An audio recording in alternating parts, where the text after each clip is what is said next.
Hey guys, John V from PhoneArena, and you're watching our video comparison between the HTC One M9 and the Apple iPhone 6. HTC and Apple know how to design beautiful phones. That's evident in the stuff they made in the past. Apple has a goldmine with the iPhone 6 right now, just because it's always in demand and they sold a ton of units since its launch. And on top of that, the iPhone 6 has proven itself to be a strong competitor in the smartphone space. Now for HTC though, they've had a year to improve upon the M8, and of course the result here is the M9. But more importantly, we're kind of curious to see how it's going to compare against the iPhone 6. So let's find out. There's certainly something in common between these two handsets when it comes to their designs, and it's that they're premium in pretty much every facet. Now that's pretty much attributed to their metal bodies, so you have that sturdy feel. You have a slightly more brushed, reflective look with the M9. And the thing about the M9 is that it has a better feel in the hand, more ergonomic. That's partly because of the subtle arch of the casing. So when you hold it, it feels more natural. On top of that, you have the dual tone finish of its sides, which gives it a little bit of gap, a little bit of sharper feel, but it adds for a little more grippage when you hold it. And it's nice that the finish itself isn't as slippery. In contrast though, what's really compelling about the iPhone 6's design is that it's more uniform. It's compact, lighter, and you can see here it's by far, more streamlined and uniform with its approach. Now the downside to this, it does make it feel maybe a little bit fragile to some people. It doesn't have as much of that substantial feel with the M9, but it's still really nice that they're able to streamline this device a lot. So it's a matter of personal opinion. You have a better feel in the hand with the M9, but the iPhone 6 in itself has an attractive look of its own. Now there are some distinctive characteristics with the designs of both handsets. For the M9, it packs along dual front-firing HTC boom sound speakers with Dolby Audio Surround support, and you also have an IR blaster which is placed on the top side of the handset. You also have a micro SD card slot to actually increase its storage capacity. Meanwhile, with the iPhone 6, the most notable thing we could say here is just the Touch ID fingerprint sensor, which is incorporated into the home button. It's a really nice and quick way of actually unlocking and securing the handset.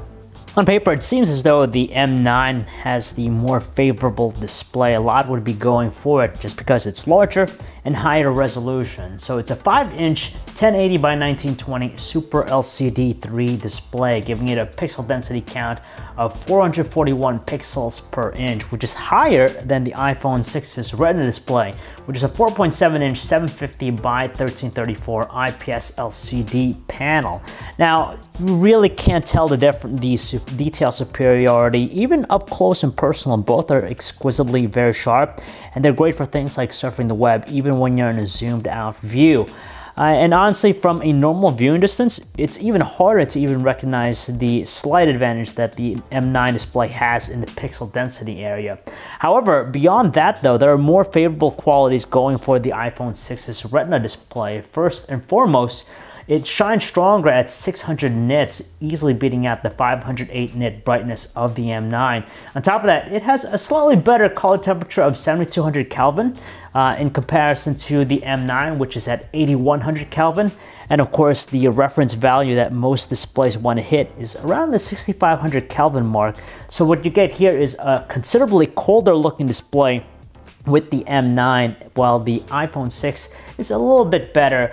Overall though, it honestly comes down to personal preference. Some will probably appreciate the larger and higher resolution display of the M8, but at the end of the day, both are pretty usable in outdoor conditions, and they have a good amount of vibrancy to them. There's nothing wrong with having a simplified UI, and that's what you get with iOS 8 in the iPhone 6. It's pretty straightforward with its approach. Generic looking, doesn't really try to attract with its design aesthetics, whereas with Sense 7 in the M9, that's that's what it's all about. It pays attention to detail in the visual department, and you can see in things like HTC Blink feed on the left panel that aggregates all your social networking content, and the various widgets that you see throughout the interface itself, and has an unprecedented level of personalization now, because you can now download themes to differentiate the look and feel of the UI to your exact liking. And it changes things like the color accents, the icons, and you can even rearrange the Android menu buttons. And if you're not satisfied with the ones they have available, you could actually make your own using different photos. Functionally, the two are good. You have a pretty much similar way of actually multitasking, but there's just a little bit more functionality with the Sense 7 experience. For example, you have the various motion launch gestures. You could turn on, turn off the display by double tapping the screen when it's off. You could unlock the device by swiping up. And finally, you could even launch the camera app by just, putting into landscape and pressing the volume control. So it's pretty useful. And on top of that, you have even this new HTC Sense Home widget, which intelligently knows when you're home, away, at work, or just out, and will provide you with meaningful applications based on your usage and your location. And overall, it just seems as a whole that, of course, Android continues to be more functional than iOS. When you look at spec sheets, if you're not really familiar with phone hardware, most people would probably agree that the M9 has the better gear in tow. It's powered by a 64-bit base octa-core Qualcomm Snapdragon 810 chip with a generous 3 GB of RAM. Meanwhile, the iPhone 6, it's powered by a 64-bit base dual-core Apple A8 chip with 1 GB of RAM. So 1 GB versus 3 GB of RAM, dual-core versus an octa-core. Again, most people would favor the M9 in this regard, but honestly, don't underestimate the iPhone 6 and its dual-core processor. It is just as snappy and responsive as the newer M9. And for basic things, the two suffice. Heavy gaming, they're also fantastic. So honestly, the two are really snappy with their overall responses.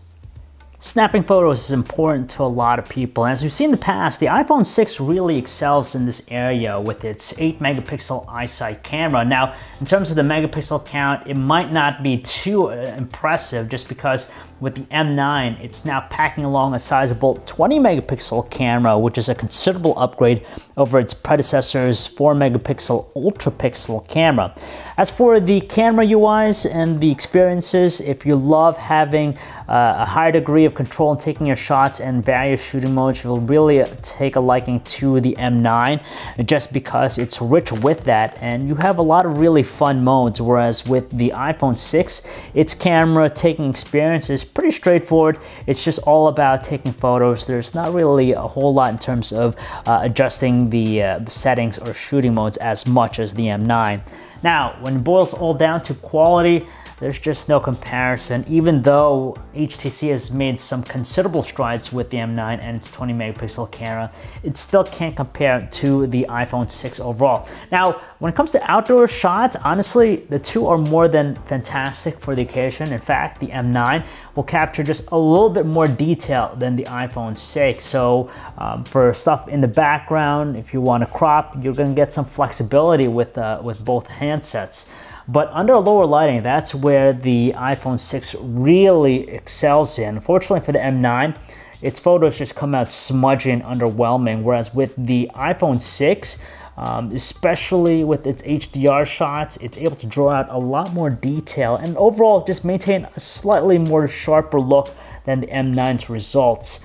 As for their video recording quality, now the M9 benefits from having 4K capture. You don't get that with the iPhone 6, but when we compare apples to apples, in this case, their 1080p video recording quality, we find that the iPhone 6 just has the bedroll quality overall.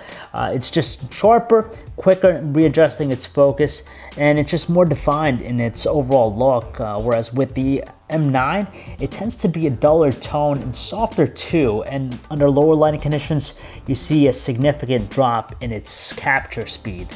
Handling multimedia isn't a problem with either device, and honestly they both are more than sufficient for the occasion.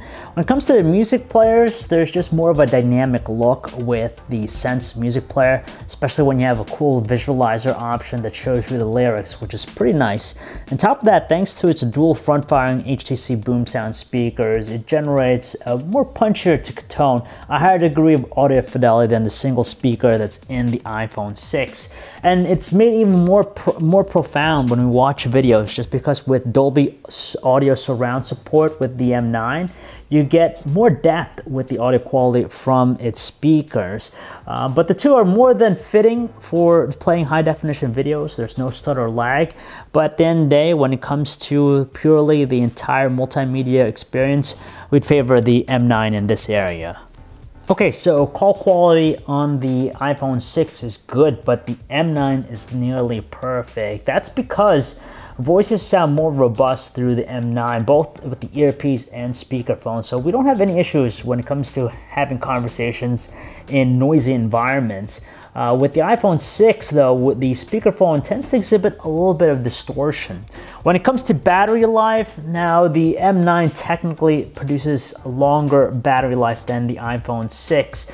But it's not really all that great with either phones. In fact, in our battery benchmark test, the M9 pushes out 6 hours and 25 minutes, which is okay.